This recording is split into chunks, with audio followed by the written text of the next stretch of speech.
All right, good afternoon, everyone. My name is Allie from the Aquarium of the Pacific here in Long Beach, California. Thank you so much for joining us for our Aquarium Online Academy. I'm so excited because we're going to be talking about something pretty cool today. We are going to be not talking about quite an animal, but we will be talking about something called kelp. So you might have heard that term before. It might look familiar as well. But before we get started, I do want to let you know that we will have opportunities for everyone at home to ask questions or relay any comments or observations you might have. So right below me here, we have our phone number. I have Alicia over at the computer taking all of your texts, all of your questions. So that number is 562 286 1838. And if you're watching this not live, you can definitely email us at live@lbaop.org and we will answer your question as soon as we can. Now, I have my friend Kaya actually over here controlling everything that's behind me. So, not just me in here, we have a whole gang. So, I definitely encourage you to participate, ask questions, and of course, make observations. Alrighty, so let's go ahead and start those observations. We're going to think like scientists here, and we are going to look at one of my favorite exhibits here at the Aquarium of the Pacific called Blue Cavern. Now, this exhibit is modeled after a real dive site off of our coast, not too far away from actually where I am standing right now. So let's go ahead and take a moment. Let's make some observations. What do you notice about this habitat? Is it really bright? Is it super colorful? Is it really packed? What are some things to describe this habitat you see here? Well, I definitely notice that it's pretty blue, right? But also it's not very colorful. It's not too colorful. It's not as colorful as, say, a coral reef.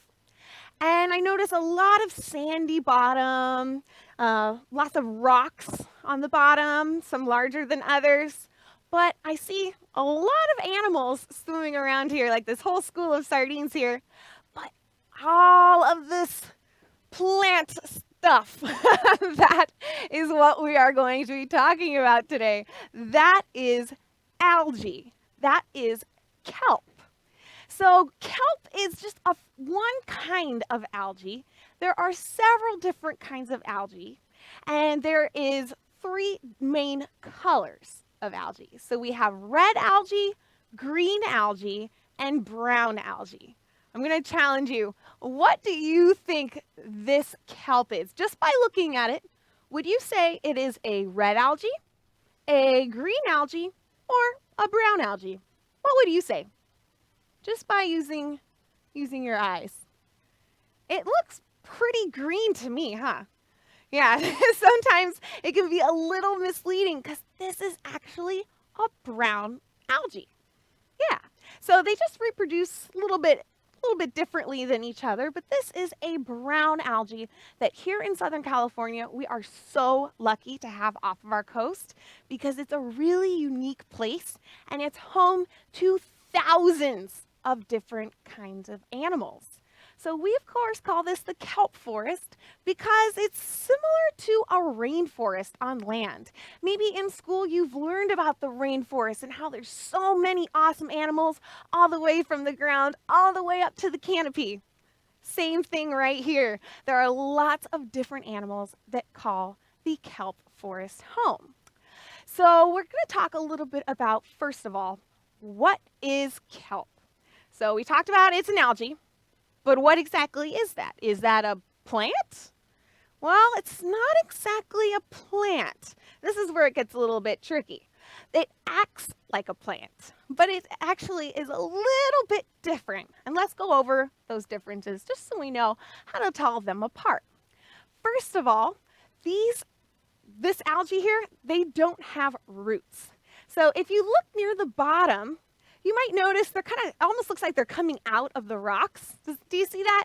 Yeah, well, they actually, if you looked really close, have this structure that's holding them down. It almost looks like roots, but it's something called a holdfast. And I actually have one here to show you. So we're going to go over to my projector and check this out. So this here, I know it looks like a bundle of burnt spaghetti, but it is actually the holdfast that is anchoring the kelp to the bottom of the ocean floor. So this part would be down on a rock or some substrate, and right here is where the kelp would attach and go up. So you can see, even just in this holdfast, do you see anywhere where an animal might want to make its home? I see lots of little gaps, little holes that could be really great for hiding. So it's actually a tiny little habitat just in this base that we have here. So that again is the holdfast. That's what's anchoring our kelp to the bottom of the ocean floor. Whereas plants like we have on land, those have that root system that they use to hold themselves in the soil, but they do something else with that root system as well. Does anyone know what that is? Exactly, they take in the nutrients. These guys, algae, they don't have roots, so how do they take in their nutrients? Well, they actually are able to take in their nutrients straight from the blade. Now, blade is here's an example of some kelp we have here. So I'm going to wear it a little bit so you guys can see. So a blade looks like a leaf. It's this long structure hanging off here. So they are actually able to get nutrients out of the water from with these blades here instead of using roots. So that's another really cool difference between algae and a plant. Now let's go over the other main structures of kelp. So we did the holdfast, we talked about the blades, and we have this long portion in between holding all of these blades together. Now that is the stipe. It's kind of hollow. Maybe, has anyone been to the beach before? Maybe here in Southern California, you've been to the beach and up washes some kelp. And you might pick it up. Maybe if you feel it, you can kind of feel the stipe, this middle part right here, a little squishy. Yeah, exactly. That's that hollowness that you feel. But there's something else you've probably noticed. Lots of people love doing, going to the beach, finding this kelp, and there is this little air sac right here, this little air bladder. So another fancy name for this is called a nematocyst. Now this is an air bladder, and what do you think the air bladder could be used for? Why would the kelp have that as an adaptation? Well, let's think about it. If the kelp was all the way anchored to the bottom of the ocean floor, and where is it getting its energy, its food from? Well, remember, it's acting like a plant. So it is using photosynthesis. So where's that sunlight coming in? Exactly from above. You can see perfectly here. My friend Kyle put up this great picture of this kelp here. All the sunlight coming in, then it's attached to the bottom of the ocean floor. So if I was kelp, I wouldn't want to be sprawled out on the bottom.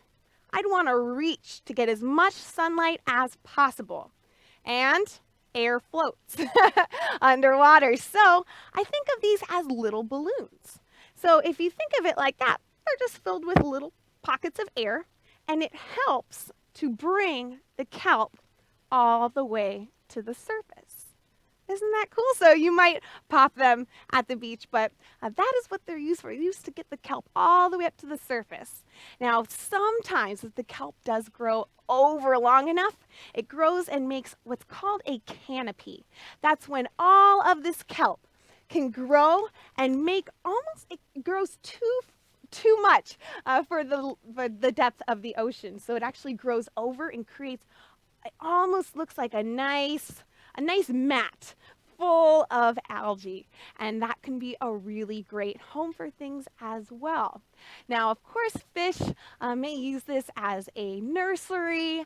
It's nice because all this kelp helps protect and make everything a little more calm inside of the kelp forest. So if there's a really big current going by or a really big wave, a little less movement in with the kelp. So that's perfect for a nursery.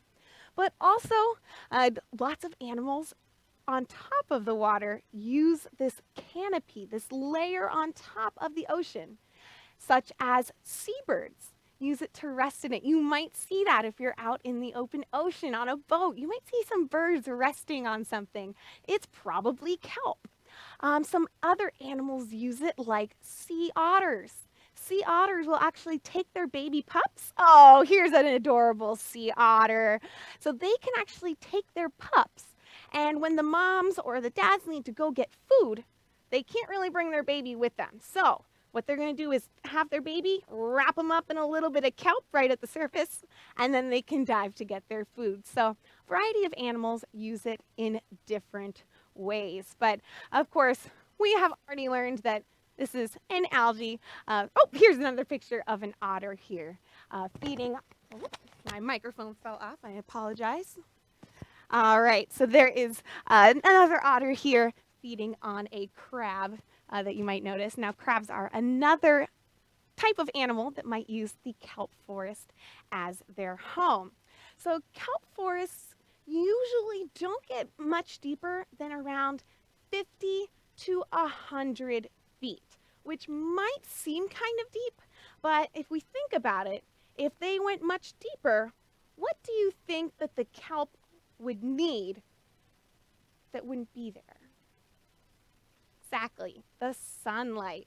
So actually, let's go ahead and grab a whiteboard here, and we're going to go over to the projector, and we're going to talk a little bit about this photosynthesis. Once I can find a pen here. All right, awesome. So what's really cool about our kelp forest is that they absorb CO2. You might have also heard that as carbon dioxide. Now, every time we exhale, a little bit of carbon dioxide comes out. The burning of fossil fuels also releases carbon dioxide. But our algae actually takes it in. So this is going to be our in right here. Takes in carbon dioxide and water. And when sunlight is added, so this is where the photosynthesis comes in. I'm going to put the sun. Out comes sugar and oxygen. So you might be able to see that a little bit better. Let me back up a little bit. Whoop. There we go. So you can see a little bit better. So here is the out. So what our kelp does is it takes in CO2, stuff we do not want, and it puts out oxygen, which I'm pretty sure you can all agree that oxygen is pretty important. Now the sugar here, any guesses what that sugar might do? Yeah, it gives that plant, that's their energy, that's their glucose. So their off products, again, are sugar and oxygen. And we're talking about this because we're talking about how important kelp is today, not only for a variety of animals, but for also us on land. So we mentioned for animals, it can be for a variety of reasons. It could be for a nursery, for habitat, for food, but also for us on land. So the algae actually puts out oxygen. So everyone take a deep breath for me. And exhale. So you just took in oxygen just now. And believe it or not, over 50%, over half of our oxygen comes from the ocean. Isn't that interesting? A lot of times we think, oh, well, the trees, the grass, yes, they do the same thing. They are wonderful as well, but over 50% of our oxygen comes from the ocean. and some of that from our kelp. And now that's pretty important because, of course, we need it. Other terrestrial animals may need it, but also we need dissolved oxygen in the water as well for the health of other animals. So besides oxygen, what else might kelp do for us? Any guesses? Well, let's think about when it takes in CO2, because climate change, there's lots of CO2 in the atmosphere, and it's taking in CO2 to produce oxygen. It's actually doing something as well to our water. It is making our water less acidic. So by taking in that CO2, actually the acidity of our water is going down. Now, who does that help? Who might acidity of water help? Yeah, animals with hard either shells or exoskeletons. So maybe a shellfish farm might have something like this to help their water quality. So it does that for us as well. But of course, another main thing it does is protect our coastline. So our coastline is very important to us. Of course, sea level rise is happening, but also we do have storms that come against the coast, especially we're on the coast here in Southern California. So this actually helps protect our coast and helps protect erosion. Because when the waves come, this kind of makes it, we talked about, a little bit calmer before it gets all the way to us. Now, what are some threats to our kelp forest? Any ideas? Well, what might be hurting the kelp forest? Well, we talked about climate change and how our temperatures are rising. Now, of course, we did mention that the kelp is absorbing that CO2, but other things happen with climate change as well, such as the water being warmer. Now, kelp loves very specific temperatures, and so if our water gets too warm, kelp might not like that, and it might not do as well. So that's one thing that might be affecting our kelp forest habitat, which again, in return, helps us and other animals. But another one is pollution. So if you have ever heard of runoff, runoff is a term for all of the pesticides, all of the pollution that comes down into our waterways and out into our ocean. Now I want you to take a moment and think, well, how might that affect our kelp forest here? Yeah, it might make the water a little icky. Maybe it might make the water not as visible so the sunlight can't get through. Maybe it's not healthy for the fish and the ecosystem collapses. So a variety of things that we do here on land actually impacts our kelp forest ecosystem as well. Now, another thing that we do like to focus here on that is really threatening to our kelp forest ecosystem is overfishing. So overfishing is a term used for when we take out too much from the ocean that it can't redo its supply in time enough. So if we take too many fish and they can't have enough babies to get their population back up to that number, then that would be overfishing. However, it's not just for fish. It's for other animals as well. And one animal that we touched on a little bit earlier actually is a really, really important part of this kelp forest ecosystem. Now, otters, like our southern sea otter here, are what's called a keystone species. What that means is that otters in their habitat, if we were to take them out, everything around them would collapse. So how does that work exactly? Well, let's think about it. So otters, let's think about what they might like to eat. Our otter here is eating a little piece of clam. That's a clam we feed them without the shell. So they might eat clam, but one of their favorite foods, all right, I'm not going to tell you quite yet. I'm going to show you their skeleton and see if you can figure out what animal this is. This is their skeleton. It sits like this. They might have spines all over their body. All right, Miss Kaya, let's go ahead and put up a picture of this animal. That is our sea urchin. Now you might notice, what is our sea urchin sitting on? It's sitting on a blade of kelp. Sea urchins, they love to eat kelp. It is their favorite food, and they can go through it pretty quickly, believe it or not. In the center here, this is the bottom of the sea urchin. They have a tiny mouth, and their mouth has 5 little teeth in a circle, and it's called Aristotle's lantern. And I think we actually have a picture of it. So let's go ahead and bring that up, a little close view of what those teeth look like so we can get an idea of how it eats its kelp. Now, it uses those teeth to bring, oh, perfect. So this is the bottom right in the middle here that you can see right here. And in that middle there where the teeth are, and all along here, in addition to those spines, you might see little tube feet. So they can actually walk along the bottom of the kelp forest and destroy it by eating so much. Now they can eat the holdfast, they can eat the stipe, they can eat the blade, they can eat the air bladder, they can eat it all. And what happens if there's too much of the urchins eating? Yeah, there's going to be no more kelp left.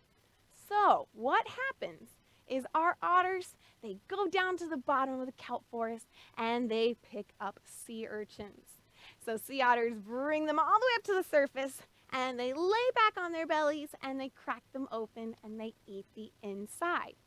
So actually, by eating sea urchins, our otters are helping this habitat, which is pretty awesome because they keep that sea urchin population in check. Not too many, but enough. And just to make sure there's a great habitat for other animals as well. And again, thousands of different kinds of animals use this kelp forest habitat as their home.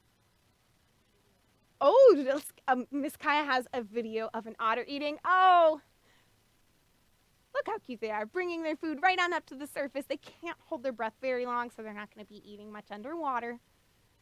I believe the highest recording time was around 4 minutes for holding their breath, but it's typically not that long, so maybe about a minute or so. So they bring their food all the way up to the surface.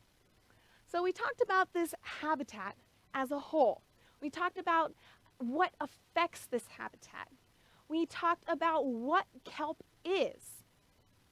But there's one other aspect that I wanted to get to that is kind of interesting. And that's one more way that kelp affects us on land. So we talked about oxygen, it helps our coastlines.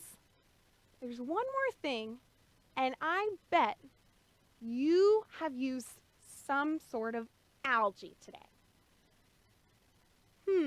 Have you used any algae?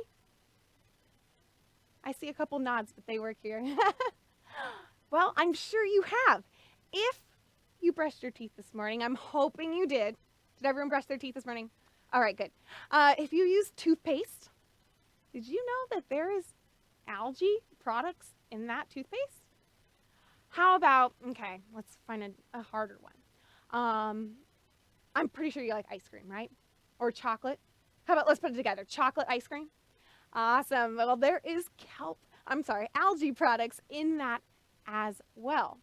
So what's really cool is algae has kind of a sugar inside that we talked about. So basically, if you've ever touched algae, have you noticed it's a little slimy? You can kind of feel that. Well, one example of the sugars is called algin. And you can actually put that in our products as an emulsifier.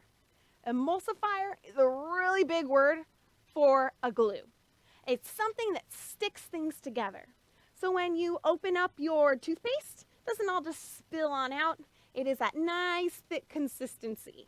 So this algin that we get from a variety of our algae, you might notice on a variety of packages. I encourage you actually to look when you have a moment, go to your kitchen, see, hey, what products have algae in it in my house? You'll be surprised. Even things like shampoo, conditioner, yeah, they have algae in them, either algin or carrageenan. I encourage you to look. It's pretty awesome. So not only does this provide so many resources for the ocean, it really provides resources for us as well on land. So what can we do to help out? Well, we talked about the threats, but what can we do? That's kind of a large scale climate change. How do we fit in there? Well, there are some things that we can all do. So climate change, I know, very, very large subject, but there are things that all of us can do in our daily lives to help out. I'm sure you can think of a couple. Probably the 3 R's are coming to mind: reduce, reuse, recycle. But other things such as carpooling, carpooling to use less energy, less fossil fuels, less of that CO2 goes up, less heat trapping. Another really awesome thing to do to help out climate change, believe it or not, is eat less beef. That's another thing that can actually really help out the ecosystem. And with that being said, another excellent source of protein that is pretty good on the climate is seafood. But we mentioned before that overfishing can be an issue as well. So we like to encourage sustainable seafood. Well, what does that mean? That means that that seafood that you're eating for lunch, for dinner, has been taken out of the water in a way that's, first of all, not hurting other animals, but second of all, you're leaving enough of that kind of animal to repopulate. So sustainable seafoods are a really, really awesome way to help out our planet. But thank you so much for joining us today. I hope you learned a little bit about algae and how it's not a plant, it's an algae. It's a little bit different. It's this kelp that we have off of our coast. So hopefully next time you go to the beach, you might be walking and say, hey, I know what this air bladder is for. It's pretty interesting how they have those adaptations out in the ocean. Well, thank you so much. Hopefully you'll join us again and have a wonderful day.